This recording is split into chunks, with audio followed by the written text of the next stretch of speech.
UPSC UPSC के पास कोई ऐसी विधा नहीं है जो एक्सक्लूसिव है, वो भी कुछ आदमियों को अपॉइंट करती है। How the UPSC makes the question? UPSC appoint some of the eminent person, उन सबसे बोलती है आप सवाल बनाओ, वो सवाल बनाते हैं। आप सवाल बनाओगे, आप ही सीख जाओगे। तो लेट्स स्टार्ट द एस्टरडे को जो कंफ्यूजन था कांग्रेस के सेशन को लेके। अब देखिए कलकत्ता सबसे ज्यादा कहां पर है? कलकत्ता।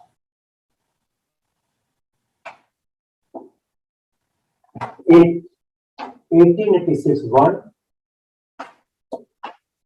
2 3 4 5 6 7 8 9 9 सेशन।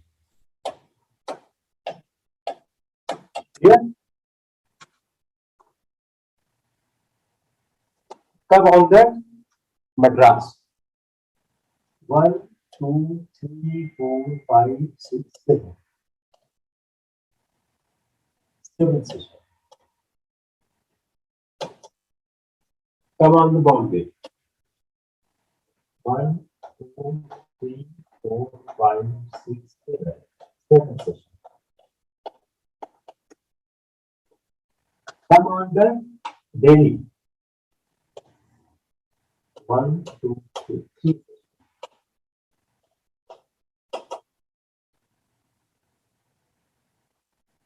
क्लियर?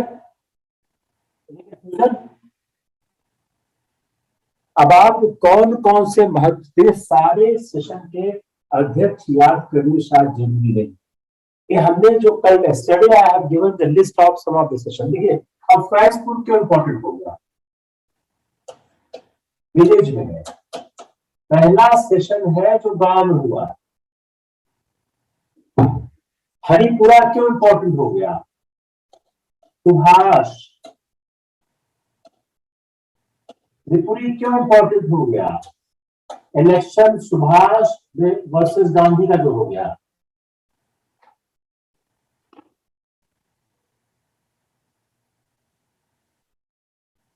और कौन सा इंपॉर्टेंट है? 1916 लखनऊ क्यों इंपॉर्टेंट हो गया? इसमें कांग्रेस का यूनिफिकेशन हुआ था और कांग्रेस लीग का क्रैक हुआ था। अहमदाबाद 192 क्यों इंपॉर्टेंट हुआ है? गांधी को सारा राइट दिया गया था फॉर द नॉन कोऑपरेशन। सूरत 1907 क्यों इंपॉर्टेंट हो गया? क्योंकि सूरत में कांग्रेस स्प्लिट हुई थी। अब इन सेशंस के अध्यक्ष को आपको जानना चाहिए। बेलगांव क्यों इंपॉर्टेंट हो गया? Only session in which Gandhi has presided over. और इसी सेशन में बेलगांव में ही स्वराजीज को यह राइट दिया गया था। तो यह प्रस्ताव पास हुआ था कि जो गांधी के आंदोलन वापस लेने के बाद कि they can participate in assembly election. अब ये 1887 कहां है? मद्रास। ये क्यों इंपॉर्टेंट हो गया? क्योंकि यहां पर पहला मुस्लिम अध्यक्ष बरदुद्दीन तैयब जी थे। कांग्रेस 1905 क्यों इंपॉर्टेंट हो गया है? जिसमें गोखले ने अध्यक्षता की थी, क्योंकि इसमें इस समय बंगाल का पार्टीशन हुआ था। तो ये 1906 कहां पे है? सर्च 1906। वेरी 1906 मिला? कहां पे है? क्या ऐसी एक्सरसाइज मैंने भी तो कोशिश ही कर समझने की ना। नॉर्थ ईस्ट में एक बार सेशन हुआ है गुवाहाटी में 1926। अब एक सवाल हो गया कि नॉर्थ ईस्ट में कहां पर सेशन कांग्रेस का हुआ है? सिर्फ एक हुआ है। इसके में अध्यक्ष कौन थे? श्रीनिवास अयंगर।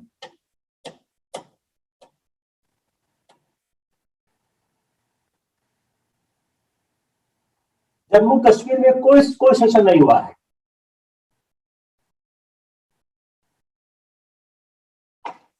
यह जो मैप है यह एनसीईआरटी का ही मैप है, लेकिन आप लोगों ने ध्यान नहीं दिया होगा। आई टू सी इट कि कैसे सवाल बन सकते हैं। जैसे ही आप सवाल बनाना चाहोगे वैसे सवाल बन जाएंगे। नागपुर 1920 क्यों इंपॉर्टेंट है? कांग्रेस के कॉन्स्टिट्यूशन में परिवर्तन हुआ।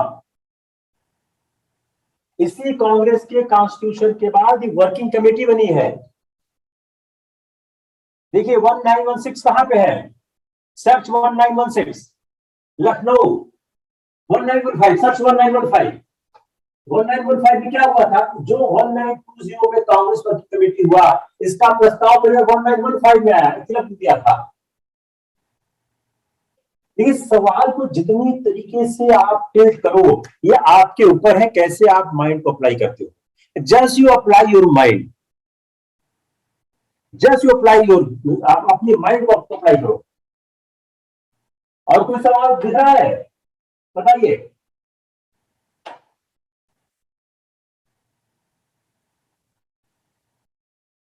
इलाहाबाद स्टेटस क्या था? इलाहाबाद में 3 बार सेशन हुआ है और दिल्ली में 3 बार हुआ है। इलाहाबाद अगर आप देखिए कि बॉम्बे, मद्रास और कलकत्ता, इसके बाद सब तीसरा कौन है? दिल्ली और इलाहाबाद है। कलकत्ता 7 टाइम्स, कितना है? कलकत्ता 9 टाइम्स।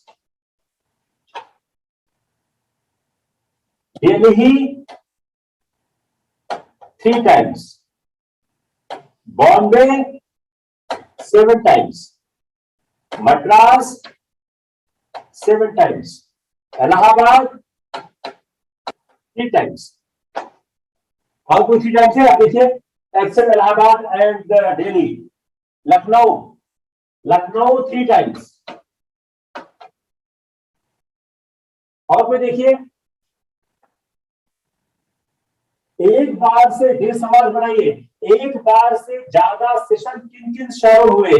इतने ही शहर है मेरे ख्याल से जिसमें एक बार से ज्यादा अधिवेशन हुए। Now with other question, more than 1 times Congress session on which cities happened? Allahabad, Lucknow, अगर आप 4, हाँ अहमदाबाद भी है, अहमदाबाद 2 बार, कराची 2 बार,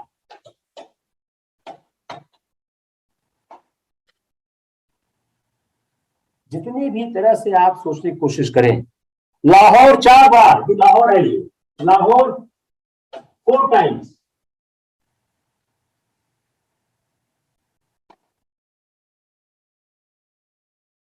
Now hope the issue has been solved. दूसरा एक सवाल समझने की कोशिश करिए कि वायसराय वाई इवेंट, वायसराय के सहारे इवेंट देखने की कोशिश करिए। मेरे ख्याल से पढ़ाने की बजाय बेहतर होगा मैं आपको ये पूरी लिस्ट दे दूंगा, क्योंकि सिर्फ इवेंट को रिपीट करना कुछ ज्यादा समझाने को है नहीं। तो let's come on the freedom struggle, nationalist movement. जो वायसराय है और जो इवेंट है उसका चार्ट है, आपको मैं पोस्ट करूंगा चैट पे, आप उसको देख लीजिएगा। उसमें याद ही करना, कुछ बताना नहीं है। Come on the national event. अब ये फर्स्ट फेज है। अब जो मॉडर्न इंडियन नेशनलिज्म है, why modern Indian nationalism arose? There was a challenge of foreign domination.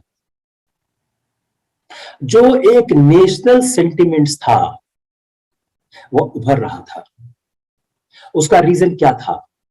एक एलियन गवर्नमेंट यहां पे काम कर रही थी और that alien government was working as with interest of the British system. British industrialist के लिए, ब्रिटिश के लोग लिए काम कर रही थी। तो जब से इंडिया को भारत को ब्रिटेन ने जीता, the day British conquered India, they ruled primarily to have fulfilled their own interest, and we were subordinated and have to comply with their order. The main interest of the British Empire to have the welfare of British, so they were working for the gain of the British.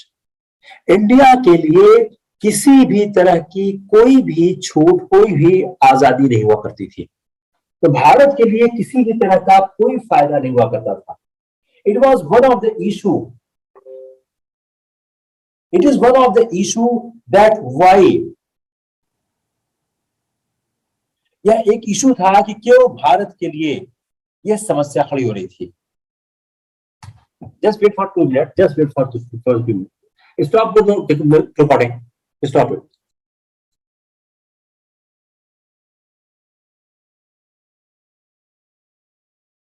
Modern Indian nationalism था. The first question we need to understand between 1858 to 1905, what was the reason of modern Indian nationalism? Why it arose? What's answer? जो foreign domination ने जो challenges pose किए country के सामने, जो foreign dominated जो country थी, जो काम कर रही थी only for the interest and welfare of the Britishers, they were neglecting to the Indian masses. The theory of economic exploitation and drain of wealth has been exposed, and it has given an understanding that unless until we have our own voice, हमारा कोई कल्याण सुधार नहीं हो सकता है. तो modern Indian nationalism के rise होने का कारण क्या है?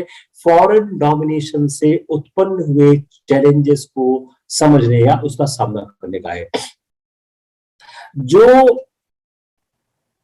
जो क्लासेस थे इंडिया में, पीजेंट्स, आर्टिजन्स एंड वर्कर्स, तीन मेन क्लास थे इंडिया में. इन तीन क्लासेस ने जो कॉन्स्टिट्यूट करते थे इंडिया की ओवरवेलमिंग मेजॉरिटी को, जो इंडियन पॉपुलेशन के एक बड़े सेक्शन को रिप्रेजेंट करते थे, इन्होंने यह देखा, यह समझा कि उनके लिए, कि उनका जो तीन क्लासेस थे, जो तीन इंपॉर्टेंट क्लासेस थे इंडिया के, पीजेंट्स,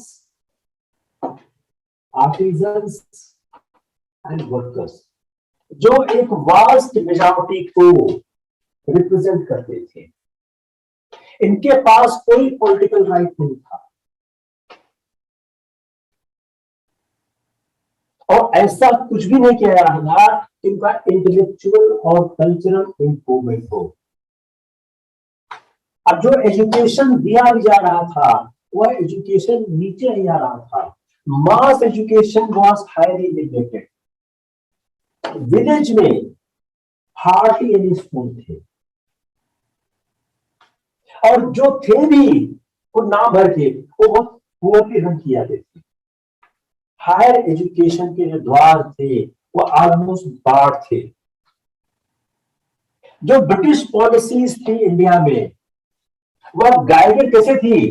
जो ब्रिटिश कैपिटलिस्ट थे उनके इंटरेस्ट हो रही थी, और वो कोशिश कर रहे थे इंडिया इकोनॉमिकली बैकवर्ड रहे, अंडर डेवलप रहे.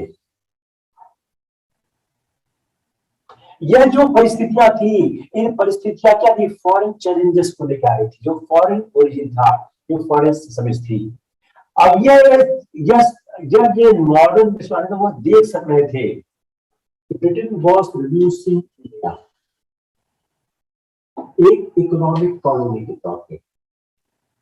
वो इकोनॉमिक कॉलोनी क्या करेगी? हमको रॉ मटेरियल देगी for the source of raw material, और ब्रिटिश मैन्युफैक्चरर्स को यहां पे बेचा जाएगा. तीसरा, इन्वेस्टमेंट ऑफ ब्रिटिश.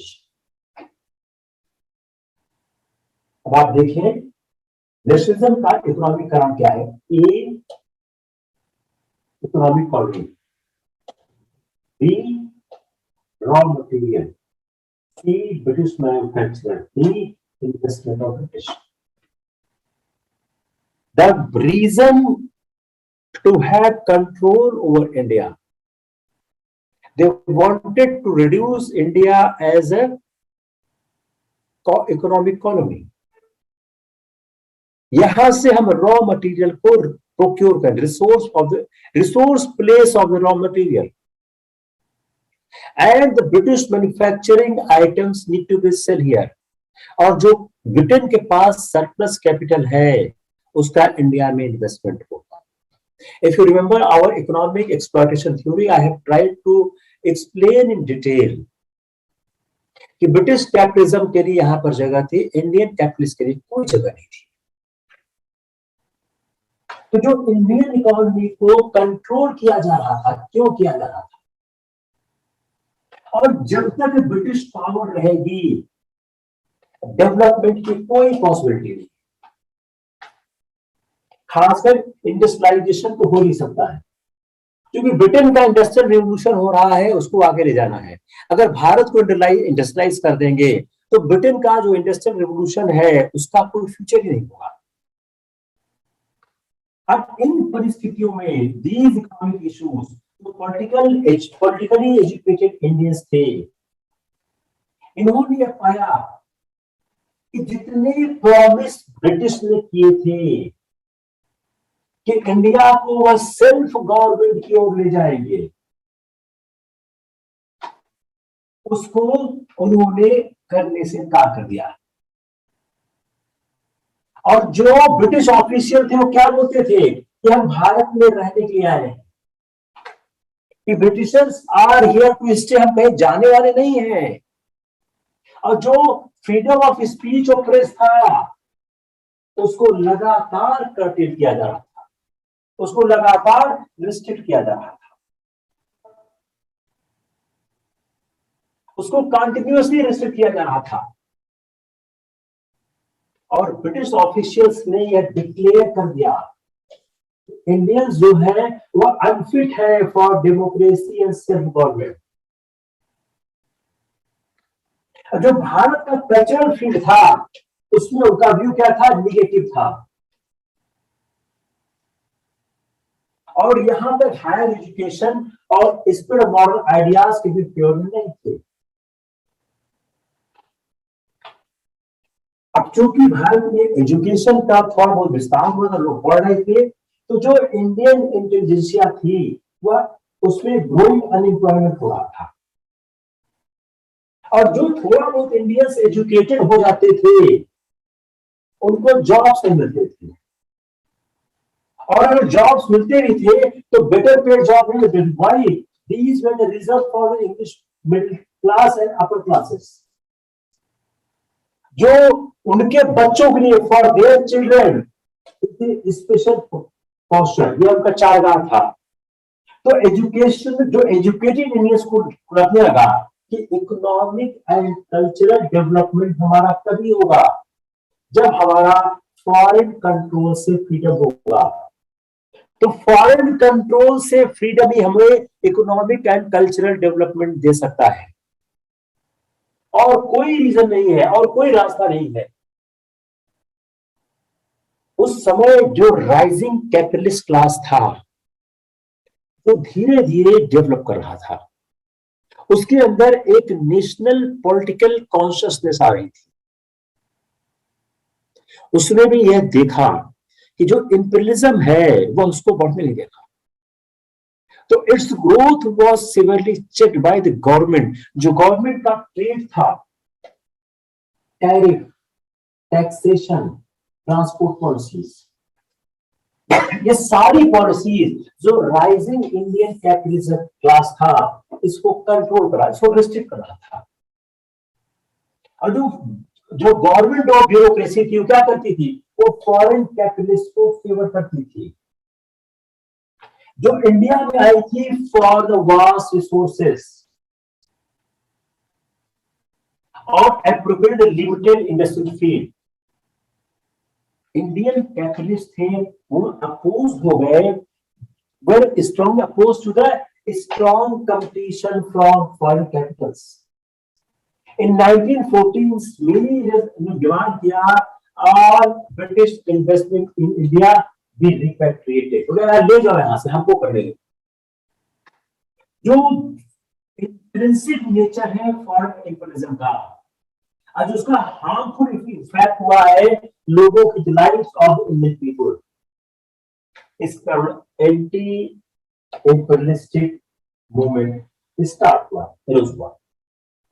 और यह एक नेशनल मूवमेंट क्यों था? जो एंटी इंपीरियलिस्टिक मूवमेंट था, यह नेशनल मूवमेंट क्यों था? Why because is a national movement, because it United the people from different classes and section society, जिनके पास म्यूचुअल डिफरेंसेस को यूनाइट करते थे अगेंस्ट कॉमन एनिमी।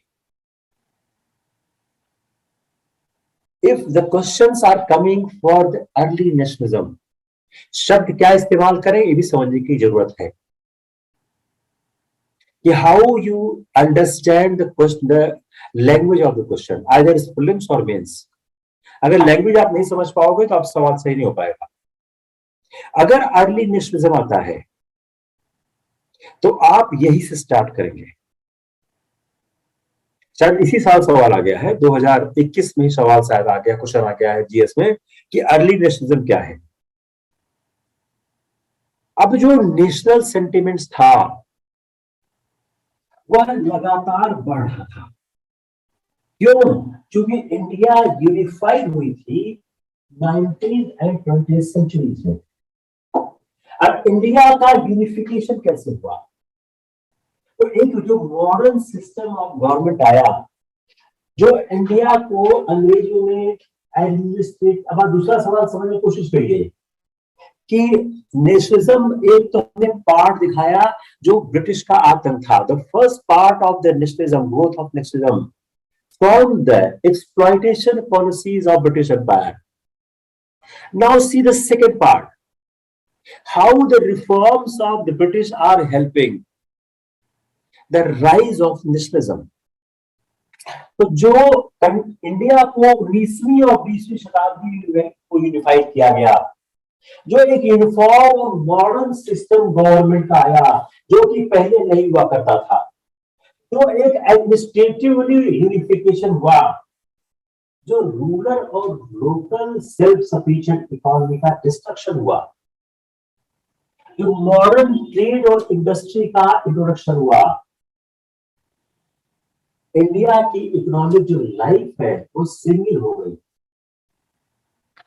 वो ऐसी हो गई, पूरे भारत की इकोनॉमिक लाइफ एक हो गई, और इस भारत की इकोनॉमिक लाइफ में एक इंटरलिंकिंग आ गई।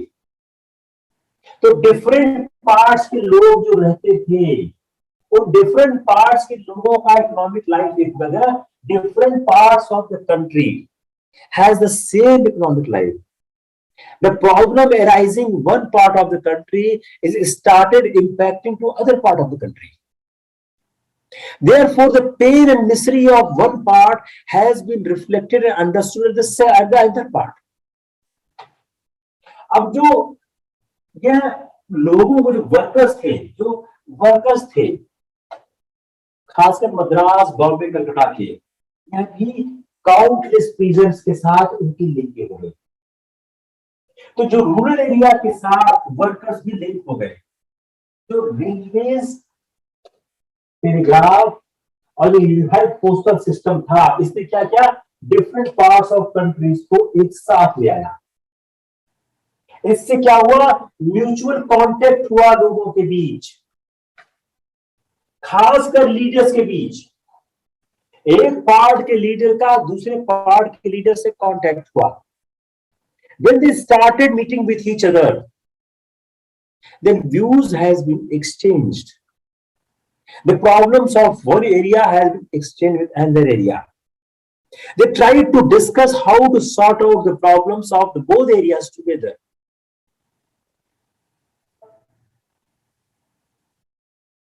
अब जो अगर जिस ब्रिटिश रूल ने अपनी पॉलिसी से हमारे अंदर सेंटिमेंट एराइज किया, the sentiment arose due to the existence of the foreign power, because the foreign power was working for the welfare of its own people.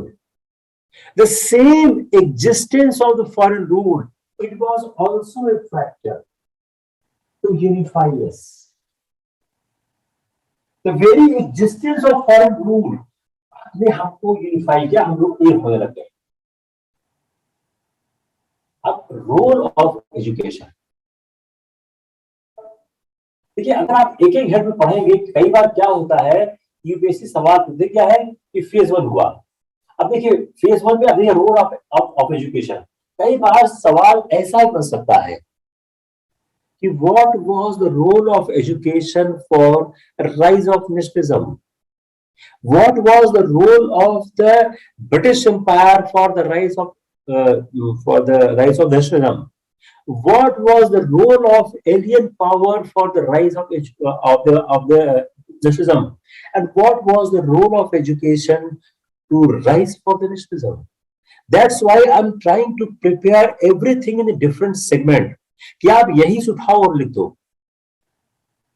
अगर आपने एक कंबाइंड तैयार किया और सवाल सेगमेंट में आ गया, तो हॉल में आपसे नहीं हो पाएगा। अगर आपने पहले से आपने इसको सेगमेंटेड नहीं किया है, तो हॉल में नहीं होगा। I told number of times कि जिस सवाल को आपने पहले हैंडल नहीं किया, वो हॉल में नहीं हो सकता है, impossible. Because in the examination hall you are working under the several of the various adverse circumstances. आपका दिमाग काम नहीं करता है, आप घबराते हो, आपका चांस जा रहा, आप क्वालिफाई नहीं कर रहे हो, आप 2 बार से प्री नहीं पास कर पाओ, different ideas are emerging in your mind. तो आपको हमेशा लगता है मैं कैसे उसको ठीक करूं। इसलिए अगर आपको याद हो तभी कर पाओगे। तो come on the role of education. अब वेस्टर्न एजुकेशन अगर भारत में नहीं आता, तो क्या राष्ट्रवाद पनपता? ये सवाल इंटरव्यू का था 2000 जो 2020 एग्जाम के इंटरव्यू में एक सवाल था कि if western education would not be in India, then what would happen to the nationalism. तो जो वेस्टर्न एजुकेशन था, उसका जो स्प्रेड हुआ, उससे क्या है, 19th सेंचुरी में बहुत से थॉट्स आए और एक बड़ी मात्रा में इंडियन को मॉडर्न सेकुलर डेमोक्रेटिक और नेशनलिस्ट पॉलिटिकल आउटलुक प्राप्त हुआ। तो उन्होंने पढ़ना और समझना शुरू किया Rousseau, Mill and western thinker को। ये इनके पॉलिटिकल गाइड बन गए। मैजिनी, गैरिबाल्डी एंड इनके पॉलिटिकल हीरोज हो गए। अब ये जो एजुकेटेड इंडियंस थे, इन्होंने सबसे पहले महसूस किया ह्यूमिलिएशन ऑफ फॉरेन रूल। एक सवाल क्या हो गया, which section of the society has first understood the humiliation of foreign rule? Any problem? आसान है, खासी सुनाई है। जो नेशनल मूवमेंट था, यह किसका प्रोडक्ट था? Conflict of interest. किसका कॉन्फ्लिक्ट है? Britain and India. बहुत अच्छी राय है। जो नेशनल मूवमेंट है, प्रोडक्ट किसका है? यह कॉन्फ्लिक्ट ऑफ इंटरेस्ट का प्रॉब्लम है। किसका? इंडिया और ब्रिटेन का। The interest of the both these countries are entirely different. और जो कॉन्फ्लिक्ट ऑफ इंटरेस्ट था, इसने क्या किया? इसने प्रभावित किया एजुकेटेड इंडियंस को, जिन्होंने वेस्टर्न थॉट को इनवाइट किया और उन्होंने एज्यूम की लीडरशिप। अगर आप आरंभिक राष्ट्रवादियों को देखें, उसमें पढ़े लोग थे, पत्रकार थे, वकील थे, ये 2 सेक्शन सब ज्यादा था। तो उन्होंने लीडरशिप को एज्यूम किया और एक मॉडर्न और डेमोक्रेटिक डायरेक्शन दिया। Yesterday I have explained that Congress was modern, democratic and secular. तो मॉडर्न एंड डेमोक्रेटिक डायरेक्शन दिया। जो स्कूल एंड कॉलेजेस थे, जो अथॉरिटीज थे, वो इस बात को इनकलकेट करने लगे, नोशन ऑफ फॉरेन रूल। तो जो नेशनलिस्ट आइडियाज थे, वो क्या थे? वो नेशनलिस्ट आइडियाज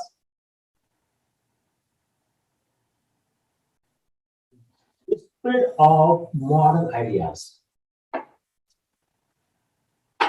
जो नेशनलिस्ट आइडियाज थे हमारे, जो हमारी राष्ट्रवादी विचारधारा थी, वो हमारे आधुनिक विचारधारा का एक भाग थी। जो आधुनिक विचारधारा स्प्रेड कर रही थी, the modern ideas which were spreading, the nationalist ideas were part of it. ये यही था। और अदर कंट्री, चाइना, इंडोनेशिया और अदर अफ्रीकन और मॉडर्न आइडियाज जो थे, वो स्प्रेड कर रहे थे modern school and colleges existing on a much smaller scale. तो जो नेशनलिस्ट आइडियाज जो थे हमारे नॉन आईएलएफ पास थे, तो in other Asian countries such as China and Indonesia and all other Africa and modern and national ideas spread in the modern schools and colleges existed on a much smaller scale. तो जो modern education था इसमें क्या क्या एक certain uniformity थी,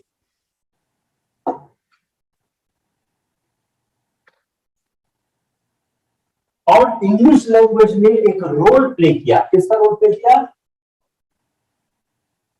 लोगों को मिलाने का। तो जो इंग्लिश लैंग्वेज है वो मॉडर्न आइडिया के स्प्रेड का एक माध्यम बनी, और यह है मीडियम ऑफ कम्युनिकेशन है कि जो एजुकेटेड लोग थे उनके आइडियाज को एक्सचेंज करने का ये माध्यम बनी। क्योंकि इंडिया एक डिफरेंट लिंग्विस्टिक रीजन की कंट्री है, इसलिए मॉडर्न आइडियाज के लिए इंग्लिश भाषा की जरूरत है। लेकिन इस बात को बहुत ओवर एम्फसाइज करने की जरूरत नहीं है, क्योंकि जब इंग्लिश लैंग्वेज नहीं थी तो संस्कृत वह काम कर रही थी, पर्सियन ने किया। तो इंग्लिश लैंग्वेज को इतना ज्यादा महत्व देने की जरूरत नहीं है। When the English language was not here at that time, in earlier time, Sanskrit, then later on, the Persian has played the same role. Therefore, अगर English language नहीं आती, तो भी modern ideas flow होते ही होते। वास्तविकता क्या है? यह इंग्लिश क्या है? एक बैरियर बनने लग गई, जिसमें कॉमन पीपल के नॉलेज में, क्योंकि कॉमन पीपल को अंग्रेजी नहीं आती थी, और यह एक वॉल बन गई separating urban educated people from the common people. खासकर कहां पे? रूरल एरियाज में। अब देखिए जनरली लोग क्या करते हैं, इंग्लिश को ओवर एम्फसाइज करते हैं। You need to understand the critically whole issue. Generally, people overemphasize English. English has played the role, but try to understand the counter argument also. अगर एजुकेशन पर सवाल बनेगा तो ये आर्गुमेंट मॉडल आंसर शीट में 100% होगा, 100% होगा। क्योंकि क्या है, मार्क्स क्यों नहीं मिलते हैं? एक क्वेश्चन के 7-8 पॉइंट होते हैं, हम लोग 1-2-3 पॉइंट में सारा सवाल लिखाते हैं, तो मार्क्स कैसे मिलेगा? जब तक आप सारे पॉइंट से लिखोगे मार्क्स नहीं मिलेगा।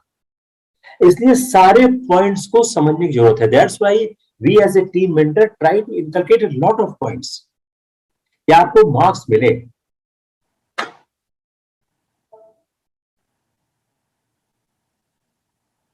तो इंग्लिश लैंग्वेज ने क्या किया? एक तरह से हेल्प किया लोगों को जोड़ने में, यह बैरियर बनने की काम की। तो जहां तक कॉमन पीपल को सवाल है, जो मॉडर्न आइडियाज कैसे हुई? Through the development of Indian languages, the growing literature in them, popular Indian language plus. Clear हो गया? Is clear? Because this argument need an expansion. When first you try to emphasize on the English language, then you need to understand whether English language is required. We can survive without English language or not. So we can look about our history.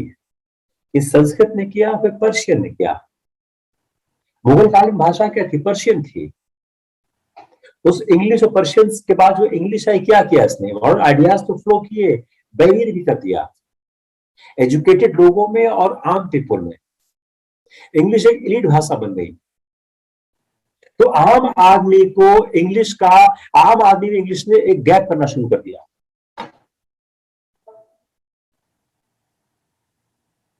अब now see role of press.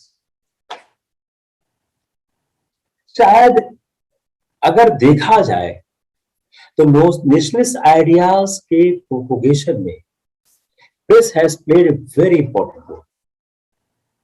जो large number of nationalist newspaper उस समय छपे, specially the second half of the 19th century, specially I 1860 के बाद जो उनके column लिखे जाते थे वो ऑफिशियल पॉलिसीज को क्रिटिसाइज करते थे और इंडियन व्यू पॉइंट को वो लिखा करते थे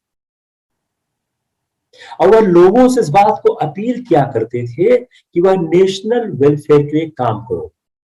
और जो उनके आर्टिकल्स लिखे जाते थे उसमें जो सेल्फ गवर्नमेंट के आइडियाज हैं, डेमोक्रेसी है, इंडस्ट्रियलाइजेशन है, इसको पॉपुलर करने की कोशिश की जाती थी। It was they try to popularize among the people. तो जो प्रेस है इसने नेशनलिस्ट लाइफ को बहुत आगे बढ़ाया और डिफरेंट पार्ट ऑफ कंट्री में लेके गया और प्रेस के कारण एक्सचेंज ऑफ आइडियाज हुए। अगर आप प्रेस को देखिए होता क्या था कि जो वर्नाकुलर प्रेस आने लग गए तो गांव में वाचनालय स्थापित होने लग गए। 1878 का वर्नाकुलर प्रेस एक्ट आया क्यों? कि ये लोग क्या करते थे कि यह लोग अब आर्टिकल लिखते थे, उस आर्टिकल में जो गांव का एक दो पढ़ा लिखा आदमी था वह सुनाता था, पूरे गांव में भीड़ इकट्ठा होती, लोग सुनते थे। गांव गांव में वाचनालय पुस्तकालय स्थापित होने लगे। उसमें कुछ नहीं होता था, एक कमरा होता था, एक दो कुर्सी होती थी और कुछ नहीं होता था और न्यूज़पेपर जाता था। अब जब वर्नाकुलर प्रेस एक्ट आया उन्होंने क्या किया, इन लोगों ने इंग्लैंड का जो आर्टिकल था वही छापना शुरू कर दिया। तो इंग्लैंड के आर्टिकल को आप एज इट इज छाप दो, अब कोई इस पे एक्शन नहीं हो सकता है। क्यों? For taking any action on this article, you need to have a case on the England. वो आसान नहीं है। तो जो प्रेस का रोल है राष्ट्रवाद को आगे बढ़ाने में बड़ा एक्सक्लूसिव इंपॉर्टेंट रोल है वो। तो प्रेस ने क्या किया, उसने डिफरेंट जो प्राइवेट न्यूज़पेपर थे उसमें, अब कौन कौन से प्राइवेट न्यूज़पेपर थे अब इसको याद करिएगा। बंगाल में कौन कौन से थे, सवाल कैसे बना देंगे वो, जो एरिया वाइज लिख देंगे कहां कहां कौन कौन से न्यूज़पेपर थे। अब देखिए, हिंदू पैट्रियट, अमृत बाजार पत्रिका, इंडियन मिरर, बंगाली सो प्रकाश, संजीवनी, यहाँ के थे बंगाल। राष्ट्र गोफ्तर, नेटिव ओपिनियन, हिंदू प्रकाश, मराठा, केसरी, कौन में थे। हिंदू, स्वदेश मित्र, आंध्र प्रकाशिका एंड किरण पत्रिका, मद्रास के। एडवोकेट, हिंदुस्तानी आजाद, यूपी के थे। ट्रिब्यून, अखबार हिंद, अखबार आम एंड कोफी नूर, पंजाब के थे। तो आपको क्या करना है, पंजाब, बॉम्बे, मद्रास, यूपी, बंगाल, बॉम्बे, मद्रास, यूपी, पंजाब। अब आप इसको तरह और देखिए, इन्हीं इलाकों में राष्ट्रवाद पनप रहा था। इसको आप और तरह समझ सकते हैं, जब आप राष्ट्रवाद के विकास पर लिखे, when you are write about the nationalism, तो आप ये भी इस्तेमाल कर सकते हैं कि these newspapers of area, the newspaper of these areas were encouraging the rise of nationalism। तो आप लिख दीजिए ना कि बंगाल में राष्ट्रवाद का प्रसार किसने किया, बॉम्बे में किसने किया, मद्रास में किसने किया, यूपी में किसने किया, पंजाब में किसने किया। इसको एक तरह से और लिख सकते हैं, लिटरेचर का राष्ट्रवाद के प्रसार में योगदान। अब नेशनल लिटरेचर जो बना उस समय का, उसमें क्या थे, novel, essays and patriotic poetry में। इसने एक इंपॉर्टेंट रोल प्ले किया नेशनल कॉन्शियसनेस के लिए। उसमें महत्वपूर्ण नाम कौन कौन थे, बंकिम चंद्र चटर्जी, रविन्द्रनाथ टैगोर, इसमें है बंगाली में। अब इसको भाषा से देखिए, किस भाषा का कौन महत्वपूर्ण आदमी है, लक्ष्मीकांत बरुआ, किसके हैं, आसामी से हैं। विष्णु शास्त्री चिकोलकर, किसके हैं, मराठी के हैं। सुब्रमण्यम भारती किसके हैं? तमिल के हैं। भारतेंदु हरिश्चंद्र किसके हैं? हिंदी के हैं। अल्ताफ हुसैन हाली किसके हैं? उर्दू के हैं।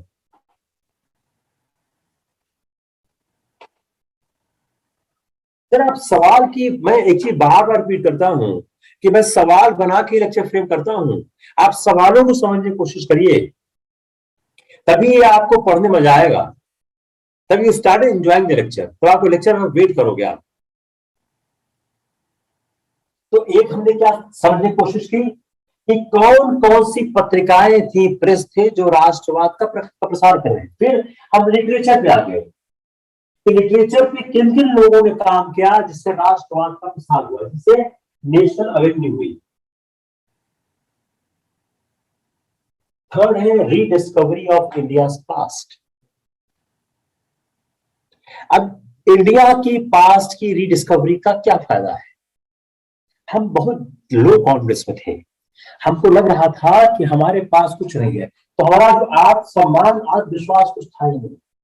तो जो ब्रिटिश ऑफिशियल्स और राइटर्स थे उस टाइम के, उन्होंने भी काम किया, भारतीयों ने भी कोशिश की, उन्होंने कोशिश की। तो जो मेनी इंडियंस थे जो लो हो गए थे, कॉन्फिडेंस नहीं था कि उनके पास सेल्फ गवर्नमेंट का कोई क्षमता ही नहीं है, और मेनी जो ब्रिटिशर्स के ऑफिशियल्स थे वो कॉन्स्टेंटली एडवांस करते थे that Indian had never been able to rule themselves in the past. दूसरा, हिंदू और मुस्लिम हमेशा आपस में लड़ाई करते हैं। तीसरा, इंडियंस हमेशा डेस्टिन्ड थे to be ruled by foreigners. इनका जो रिलीजन है, सोशल लाइफ क्या है, यह डिग्रेडेड है, अनसिविलाइज्ड है, और यह डेमोक्रेसी और सेल्फ गवर्नमेंट के लायक ही नहीं।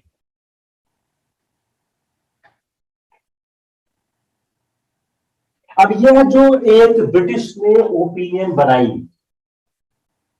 और जो इंडियन के दिमाग में डालने की कोशिश की, तो कई नेशनलिस्ट लीडर्स ने क्या कोशिश किया?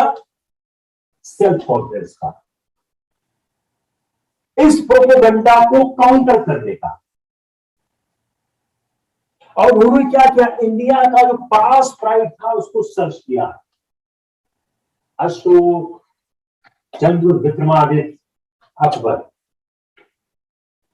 अब इसमें उनके काम जो है यूरोपियंस ने भी की और इंडियन स्कॉलर्स ने भी की।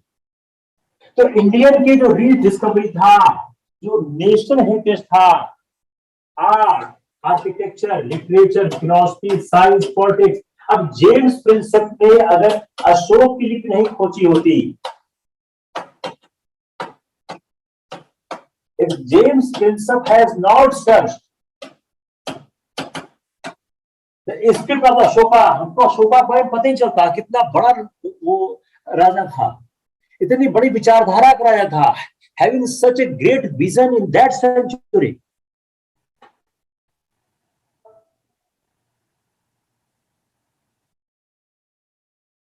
लेकिन यह जो इंडिया का पास्ट जो सर्च किया गया, इससे नुकसान भी हुआ। इससे नुकसान क्या हुआ कि जो टेंडेंसी हो गई कि एंशिएंट हेरिटेज को देखने की और मेडिवल पीरियड को इग्नोर करने की, एक फॉल्स सेंस ऑफ प्राइड आने लगा। उससे क्या हुआ? हम अपनी सोसाइटी को क्रिटिकली एग्जामिन नहीं करने लगे।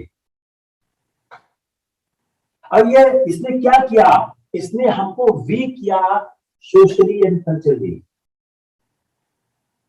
और कई Indians turn away from the healthy and fresh tendencies and ideas from other peoples. तो क्या है, इसका नुकसान भी है। कुछ लोगों समझ नहीं किया, कुछ लोगों ने यह कार्य किया।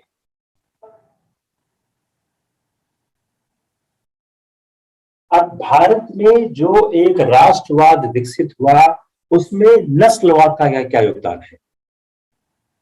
एक बड़ा इंपॉर्टेंट फैक्टर है, प्राथमिक तो नहीं है, जो ग्रोथ ऑफ नेशनल सेंटिमेंट्स था, जो रेशियल सुप्रीमेसी थी, जो इंग्लिश मैन लगातार प्रोपाउंड करते थे, वो लगातार ओपनली इंसल्ट करते थे, यहां तक एजुकेटेड इंडियंस को भी इंसल्ट करते थे। अब लॉर्ड लिटन जो वॉइस आए थे 1876-80 के बीच, उन्होंने most of the import duties और ब्रिटिश टेक्सटाइल में रिमूव कर दी। क्यों रिमूव कर दी? To please the textile merchant manufacturers of British. अब यह जो एक्शन था, इंडियंस ने इंटरप्रेट कैसे किया?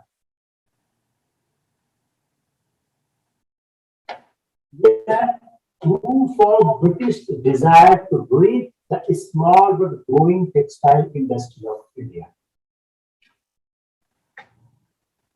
इसने भारत के अंदर एक गुस्सा वेव ऑफ एंगर किया और इससे नेशनलिस्ट एजिटेशन हुआ। अब जो सेकेंड अफगान वॉर हुआ, इस बात में कल किया हुआ है, जो हैवी कॉस्ट हुआ, वी हैव डिस्कस यस्टरडे, उसको लेके भारतीयों नाराजगी। आर्म्स एक्ट 1878, उससे क्या लोगों को डिसआर्म कर दिया गया। सिर्फ अंग्रेज और उनके चमचे आर्म रख सकते थे, आम आदमी रह सकता था। ये क्या था? Effort to emasculate the entire nation, हमको शक्तिहीन करने की कोशिश की गई। वर्नाकुलर प्रेस एक्ट ऑफ 1878, इसको पॉलिटिकल कॉन्शियस इंडियन ने कंडेम किया। यह एक अटेम्प्ट था to suppress the growing nationalist criticism of the government. The holding of imperial Durbar Delhi इन 1877, उसमें क्या था? उसमें टेरिबल फेमिन था, अकाल पड़ा हुआ था, लोग भूखे मर रहे थे। उस समय इतना पैसा खर्च किया गया। 1878 गवर्नमेंट ने अनाउंस किया new regulation, reduce the age of civil service from 21 to 19. Why? They wanted to stop Indians to appear in the civil services. Civil services में पास करना ऑलरेडी बहुत ज्यादा मुश्किल था, क्योंकि ये एग्जाम इंग्लैंड में होता था, इंग्लिश भाषा होती थी, उसका जो सिलेबस था वो सिलेबस एलियन सिलेबस था, भारत में पढ़ाया नहीं जाता था। If you want to clear the civil service examination, you have go to the London, you stay 1-2 years there, study only, then you can qualify. And if it is not possible at the age of 21, then it is impossible at the age of 19. उसके बाद क्या, जो new regulation हुआ, इसने क्या किया? Further chances को reduce कर दिया, फर्दर रिड्यूस कर दिया। अब भारतीयों ने यह रियलाइज करना शुरू कर दिया कि जो उनका इंटेंशन क्या है, total monopoly on the services in administration.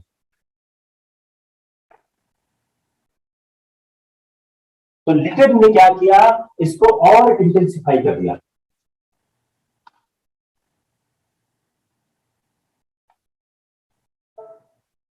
Ilbert bill controversy 1883 में रिपन आए लिटन के बाद। ये आपको जरूर याद करनी है, जो मैंने चार्ट बनाया मैंने पढ़ा नहीं है, आप कहोगे मैं पढ़ दूंगा, उसको मैं आपको दे दूंगा, जरूर याद करिएगा। लिटन आते हैं रिपन के बाद। उसमें क्या होता है, एक लॉ पास हुआ जिसमें इनेबल किया Indian district magistrate and session जजेस को, वो ट्राई कर सकते हैं यूरोपियंस को क्रिमिनल केस में। बहुत छोटी बात थी, बहुत बड़ी बात नहीं थी, लेकिन इस बात को अंग्रेजों ने बहुत गंभीरता से लिया और उन्होंने ऐसा हंगामा किया कि इल्बर्ट बिल वापस होना पड़ा। तो यह रेशियल डिस्क्रिमिनेशन का एक बहुत बड़ा एग्जाम्पल था। उसको इंडियंस ने अपने कैरेक्टर, अपने कल्चर का आघात दिया। तो इससे क्या है कि most highly educated among Indians, power किसको दी गई थी? पावर से आमद दी गई थी डिस्ट्रिक्ट मजिस्ट्रेट और सेशन जज को दी गई थी। जो मोस्ट एजुकेटेड लोग थे उनको भी अनफिट डिक्लेयर कर दिया गया।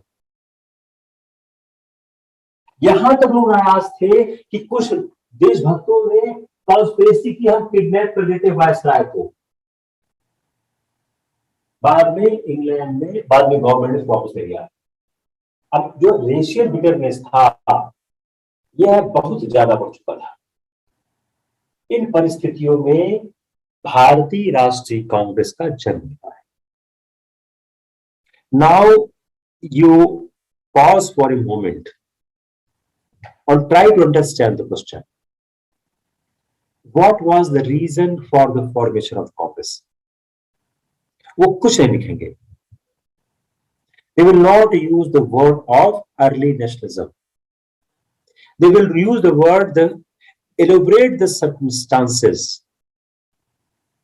which paved the way for the formation of the Congress. और दूसरा, just try to make question. तो आप सवाल बनाना सीखने की कोशिश करो, ये आप सीख जाओगे, काम बहुत आसान हो जाएगा। जहां आप ये सीख गए वहां आपकी लाइफ बहुत आसान होगी, तब आपका काम जो है फास्ट होना शुरू हो जाएगा। तो इंडियन नेशनल कांग्रेस के जन्म के लिए अगर सवाल होता है तो you try to see that जितने हमने पॉइंट आपको बताए हैं, आप सारे पॉइंट शुरू से आप सीखिएगा, कोई पॉइंट आप मिस बिल्कुल मत करिएगा। जितने पॉइंट्स हमने दिए हैं सारे के सारे पॉइंट्स आप ले जाने की कोशिश करिएगा। Economic, political, education, press, rediscovery of India's past, racialism, इन सब कारणों से इंडियन नेशनल कांग्रेस का जन्म होता है। अब इंडियन नेशनल कांग्रेस के प्रेडिसेसर्स कौन-कौन थे? इंडियन नेशनल कांग्रेस के पहले कौन-कौन सी संस्था? एक क्वेश्चन क्या बनता है, predecessors of Indian National Congress, शायद मेंस में ही आएगा, प्री का सवाल है। तो इंडियन नेशनल कांग्रेस होती है दिसंबर 1885। यह पहली ऑल इंडिया स्केल की ऑर्गेनाइजेशन है। इसके पहले कोई और इंडिया स्केल का ऑर्गेनाइजेशन नहीं। इसके पहले जो पब्लिक एसोसिएशन थे वो क्या बन गया, एक लैंड लॉर्ड सोसाइटी। यह बंगाल, बिहार, उड़ीसा के लैंड लॉर्ड के इंटरेस्ट के लिए थी। ये बनी थी 1837 में। तो बंगाल, बिहार, उड़ीसा के लैंड लॉर्ड के इंटरेस्ट, उस क्लास के इंटरेस्ट में बनी थी। 1843 बंगाल ब्रिटिश इंडिया सोसाइटी। यह क्यों बनाई गई? जनरल पब्लिक इंटरेस्ट के लिए। यह दोनों land holder societies and Bengal British society यह मर्ज कर लिया आपस में 1851 में, और क्या बनी? British India association. इसका आप डेट याद करिएगा, कई बार सवाल पूछ देते हैं आप किस तरह से यह सोसाइटी, एक तो क्या हो गया, वह कब बनी, उनका लक्ष्य क्या था।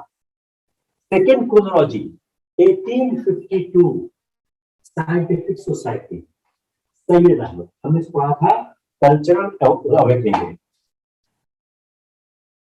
यह सारी जो एसोसिएशन थी 1837, 1843, 1851, 1852, ये सब क्या है? सारी के सारे एसोसिएशन का आम जनता से कोई ताल्लुकात नहीं था। Wealthy and aristocratic elements. तो एक सवाल यहां से बनाइए कि कौन सी संस्था कांग्रेस की स्थापना के पहले किस वर्ग के लिए काम करती थी? तो जो चार हमने संस्थाएं समझने की कोशिश की, land holder society, Bengal British India society, British India Association and Scientific Society. These were dominated by the wealthy and aristocratic elements. ये वेल्दी और एरिस्टो एलिमेंट्स का डोमिनेट करती थी, लेकिन ये काम क्या करती थी? Reform of administration, association of Indians with the administration, spread of education and sent long petitions putting forward Indian demands to the British Parliament. अब इसको कंपेयर करिए इंडियन नेशनल कांग्रेस की अर्लीस्ट डिमांड से। अब आगे थोड़ी देर तो क्लियर हो जाएगा। थोड़ा सा एनालाइज करने की कोशिश करिए आप, बगैर एनालिसिस के मजा नहीं आएगा। अगर आईएएस की नौकरी भी करनी है तो वही आदमी अच्छी कर पाता जो एनालाइज करता है।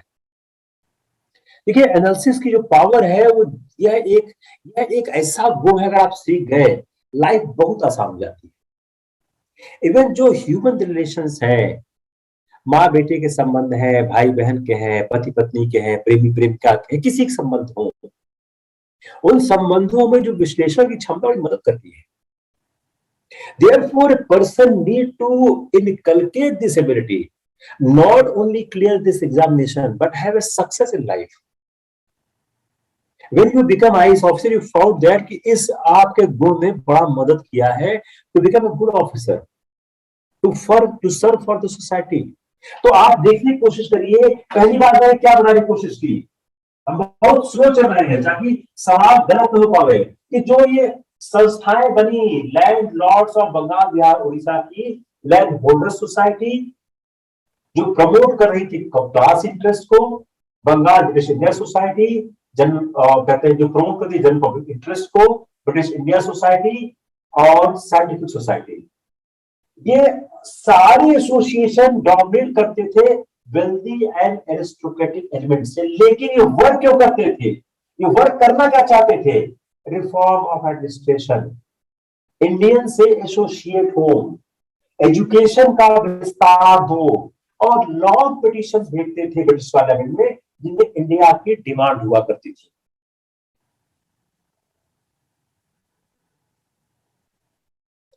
जो 1858 के बाद का पीरियड था, इसमें क्या हुआ, उसमें एक गैप हो गया Indians and British Indian administration. यह गैप क्यों हुआ? जबकि 1857 के रिवोल्ट में एजुकेटेड इंडियंस ब्रिटिश के साथ थे। तो जब आप साथ हो तो संबंध अच्छा होना चाहिए। ब्रिटिश ने बड़ा इनको तारीफ किया, दे held there view point, their support, लेकिन आफ्टर 1858 एक गैप हो गया। क्यों होने लगा? क्योंकि एजुकेटेड इंडियंस ने कैरेक्टर ऑफ ब्रिटिश रूल समझ लिया और वो क्रिटिकल हो गए इसके ब्रिटिश पॉलिसी ने दिया। सवाल क्या हुआ? After 1858, why there is a gap between British administration, British people, and the Indian educated persons? क्योंकि वो ब्रिटिश शासन का कैरेक्टर समझ गए। They understood the character of British Empire, और वो ब्रिटिश पॉलिसीज को समझने लग गए और उसको क्रिटिसाइज करने लग गए। अब जो इनका ये डिसकंटेंट था, जो इनका असंतोष था, वो क्या हुआ? उसको एक्सप्रेशन मिलने लगा इसमें पॉलिटिकल एक्टिविटीज। और यह जो एसोसिएशन थी, जो एग्जिस्टिंग एसोसिएशन थी, वह सेटिस्फाई नहीं कर पा रही थी पॉलिटिकली कॉन्शियस इंडियंस को। तो यह जो सोसाइटी बनी, यह यहाँ के जो पॉलिटिकली कॉन्शियस इंडियंस थे, इनको वह संतुष्ट नहीं कर पा रही थी। इन 1866 दादा भाई नौरोजी ने ऑर्गेनाइज किया ईस्ट इंडिया एसोसिएशन। कहां पे किया? लंदन में किया। किस बात के लिए किया? इंडियन क्वेश्चन को डिस्कस करने के लिए, ब्रिटिश पब्लिक को इन्फ्लुएंस करने के लिए, इंडियन वेलफेयर को प्रमोट करने के लिए। अब बाद में इसी संस्था का ब्रांच हुई प्रोमिनेंट यूनिवर्सिटीज में। Read carefully this, read this, clear हो रहा है ना? I am trying to explain as simple as possible. अब दादा भाई नौरोजी के बारे में कुछ फैक्ट जानना जरूरी है। तो कई बार क्या है, एक ही आदमी के पास 4-5 फैक्ट को पूछ लेते हैं। 1825 में जन्म हुआ, इन्होंने पूरी लाइफ लगा दी राष्ट्रीय आंदोलन के लिए। इनको grand old man of India कहा जाता है। ये फर्स्ट इंडिया के इकोनॉमिक थिंकर थे। इनकी जो राइटिंग थी, जो इकोनॉमिक्स थे, उसने क्या था, इंडिया की कॉज ऑफ पॉवर्टी के बारे में बताया। उसमें ब्रिटिश को ब्लेम किया कि उसमें ब्रिटिश का एक्सप्लॉयटेशन जिम्मेदार है। ट्रेन ऑफ वेल्थ थ्योरी की बात इन्होंने की और इनको ऑनर किया thrice as president of Indian National Congress. बताइए तीन कौन कौन से साल थे जब दादा भाई नौरोजी अध्यक्ष हुए? बताइए 1886 कलकत्ता। दूसरा बताइए फास्ट, जितना फास्ट बता सकते हैं।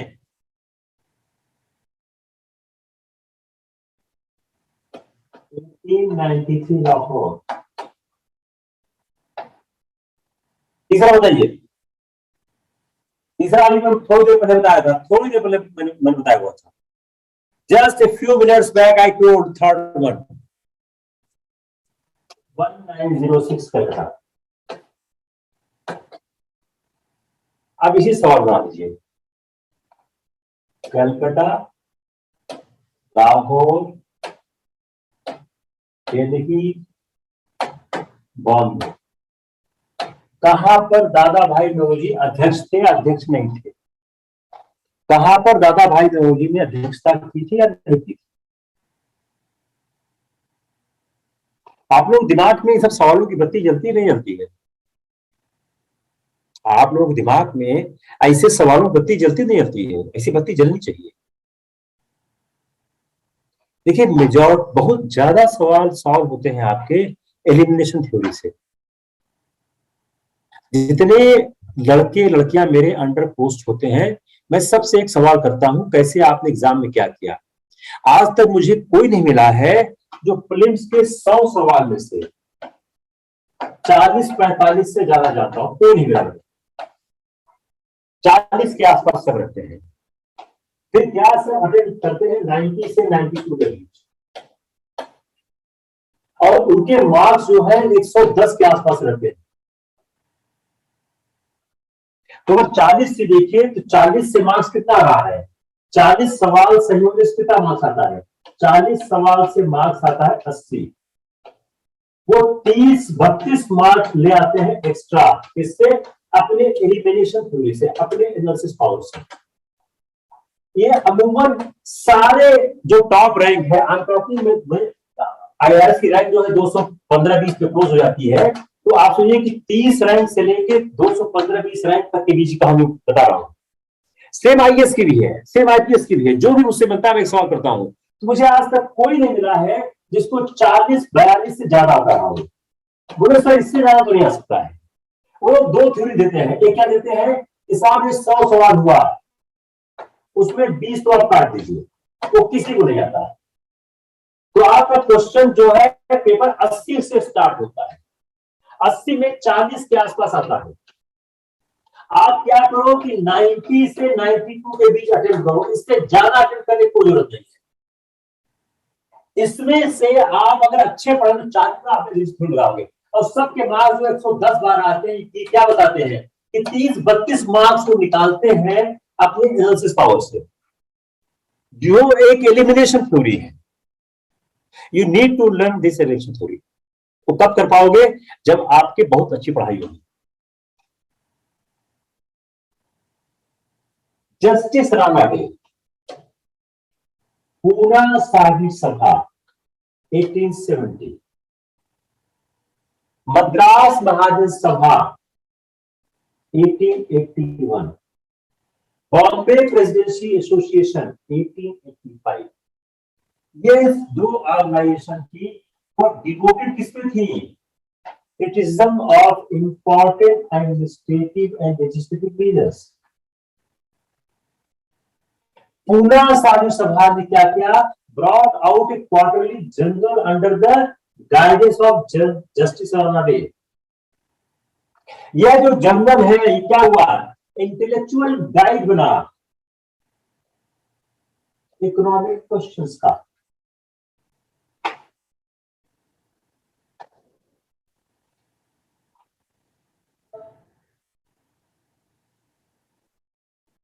जो कांग्रेस के पहले की जो सबसे इंपॉर्टेंट संस्था थी वो थी इंडियन एसोसिएशन ऑफ कलकत्ता। यह संस्था किसकी थी? यह संस्था क्या थी? यह संस्था सुरेंद्र बनर्जी की थी। संस्था क्या थी? यह यंगर जो नेशनलिस्ट बंगाल थे, यंगर नेशनलिस्ट ऑफ बंगाल, जो बंगाल के यंग नेशनलिस्ट थे, जो लगातार नाराज थे, डिस्कंटेंट थे, जो कंजर्वेटिव और ब्रिट और प्रो लैंडलॉर्ड पॉलिसीज थी ब्रिटिश इंडिया की। तो जो यंगर जो नेशनलिस्ट थे बंगाल के, वो धीरे धीरे डिस्कंटेंट हो गए with conservative and pro landlord policy of British India association. और वो चाहते थे सस्टेन पॉलिटिकल एजिटेशन हो on the issue of wider public interest. उनको लीडर मिला सुरेंद्र नाथ बनर्जी, जो विलन राइटर और थे, और उनको इंडियन सिविल सर्विसेज से बाहर कर दिया सिलेक्शन के बाद। उन्होंने अपना करियर स्टार्ट किया 1875 में ब्रिलियंट एड्रेस ऑन टॉपिक्स इस जॉब का पता। तो जो most important pre Congress organization था वह इंडियन एसोसिएशन था। अब ये बना क्यों?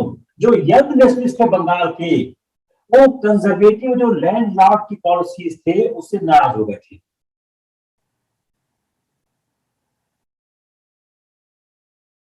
जो ब्रिटिश इंडिया एसोसिएशन की जो लैंडलॉर्ड की प्रो पॉलिसी थी उससे नाराज थे। मैंने बताया कि ब्रिटिश इंडिया कैसे बनी है, उससे नाराज हो गए। वो चाहते थे ऐसा एजुकेशन किया जाए जो वाइडर पब्लिक इंटरेस्ट को कवर करे। तो they got a leader Surendra Nath Banerjee. तो सुरेंद्र नाथ बनर्जी एंड आनंद मोहन बोस, ये दो यंग नेशनलिस्ट थे, इन्होंने फॉर्म किया जुलाई 1876 में इंडियन एसोसिएशन। अब इंडियन एसोसिएशन अपना एम सेट क्या किया? Creating a strong public opinion. किस पर? On political questions. दूसरा, unification of the Indian people. किस पर? On a common political programme. और ज्यादा से ज्यादा लोग अट्रैक्ट हो, इन्होंने क्या किया? लो मेंबरशिप फीस रखी। किसके लिए? For the poor classes. तो जो फर्स्ट मेजर इशू इन्होंने लिया वो क्या लिया? Reform of the civil services. जो first major issue Indian institution ने लिया for education, reform of the civil services, raising of the age limit.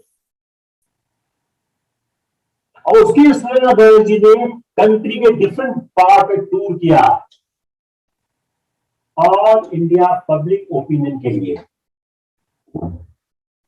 जब ये आर्म्स एक्ट आया था 1878 में और वर्नाकुलर प्रेस एक्ट आया था, उस समय इंडियन नेशनल कांग्रेस नहीं थी।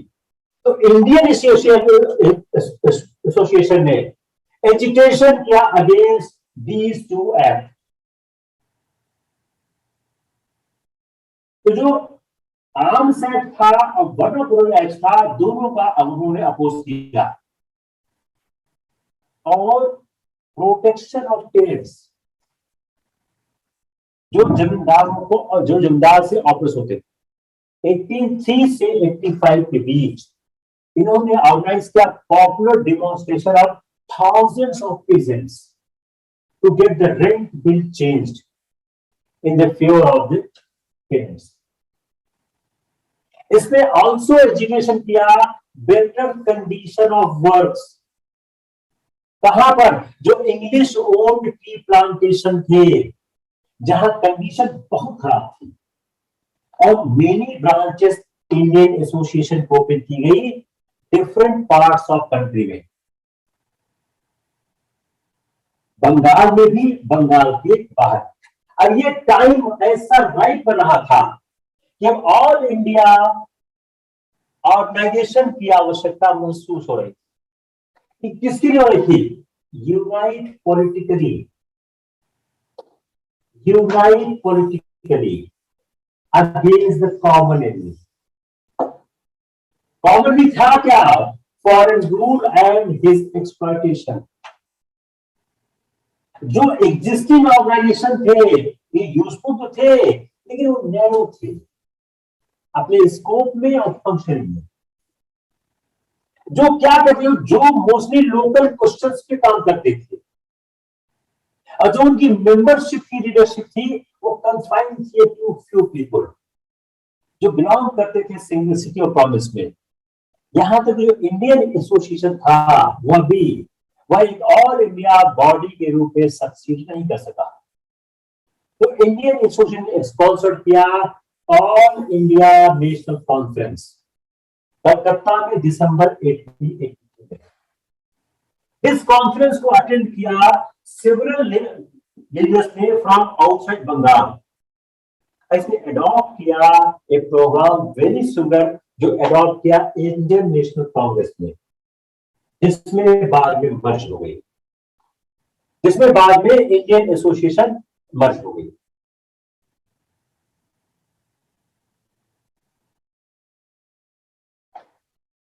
बस करें, बताइए। Because this topic need more than 1 or 2 lecture.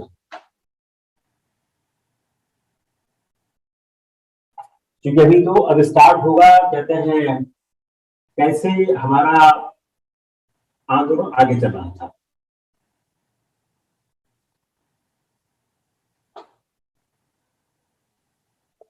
बताइए, कोई क्वेश्चन है?